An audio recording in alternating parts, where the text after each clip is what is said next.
standing in the garden of the Sherk log cabin. This log cabin was built by John and Sally Sherk in 1846.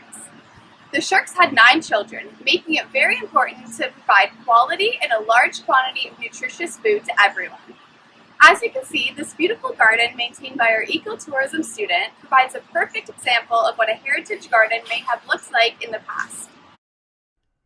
Being that the Sherks were Pennsylvania German people of the 1850s, we had to add a German influence into our garden. The image displayed on the screen is a seed catalog from Hamilton, Ontario from 1898. The second image shows the back cover of the same catalog. Our museum heritage garden shares various similarities with the seeds and products shown in the advertisement. This YouTube series by the Port Colborne Marine and Historical Museum will help to build an understanding of the different components of heritage gardening. Each video will focus on one different element from all the different components. In this video, I will be demonstrating the process of seed soaking. The practice and technique of seed soaking has been suggested to have been around for 5,000 years. So why have our ancestors and people of the past soaked their seeds? Well, the simple yet complex answer is germinization. This process boosts the moisture content around the seeds, speeding up their growth time. This also allows your body to absorb the nutrients in the actual food better. To soak seeds, you will need the following materials. You will need seeds, which you can borrow from the Port Colborne Library. Then you will need a glass or ceramic bowl. And then you will need warm water. Okay, so now I will be demonstrating the steps of how to soak your seeds. So the first step, as I'm going to demonstrate on the pea seeds, is you're going to fill the glass with warm water. We cannot use hot water or it will actually be harmful for the seeds.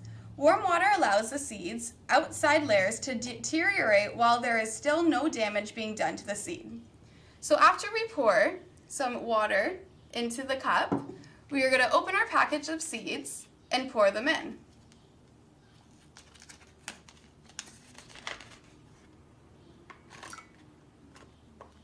And just like that, our seeds are now in the cup. So now what we're going to do with this cup right here is we're going to let it soak for 12 to 24 hours. Do not soak your seeds for any longer than 24 hours, or the process will not be beneficial to the seeds. While the seeds are soaking for 12 to 24 hours, we want to keep them in an area with no direct sunlight and someplace warm. We will be keeping these soaking seeds in the Sherk Summertime Kitchen. Like the name suggests, this room is only used as a kitchen in the summertime. Each summer, the stove located on the main floor of the cabin would be taken apart and moved into this room. This would help to keep the heat out of the main living area, as the stove would only intensify the hot summer days.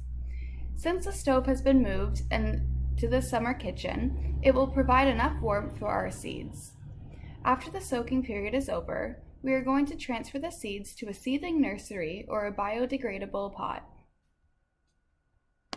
Our ancestors would have most likely sowed seedlings into cold frames or hotbeds for development before transferring into the main soil.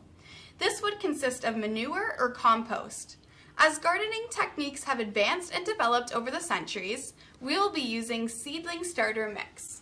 We will keep the seeds in water, we will keep them warm, and we will keep them out of direct sunlight for the duration of their germinating length. We will be keeping our seedlings stored in this warm, dark corner of the Sherk's log cabin. Like I said, these will soak for 12 to 24 hours and then we will check up on them. It has now been 24 hours since we left our seeds to soak. As you might have guessed, the seed soaking process is now complete. You can tell that the seeds are done soaking because they look more round, they're more plump, and they're larger in size. Also, if you touch the seeds, you'll notice that they are softer to the touch compared to how they were before soaking. Adapting to a more modern approach, our ecotourism student is demonstrating how to place the seeds into soil pods.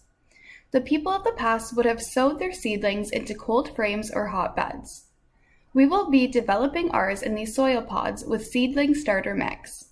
We will keep them exactly like this, stored away in a warm area for the duration of the seed's germinating length.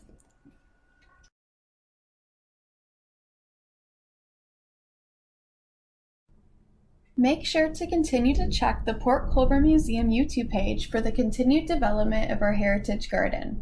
You can pick up some seeds from the Port Colborne Library to grow your own heritage garden at home. Thank you for watching.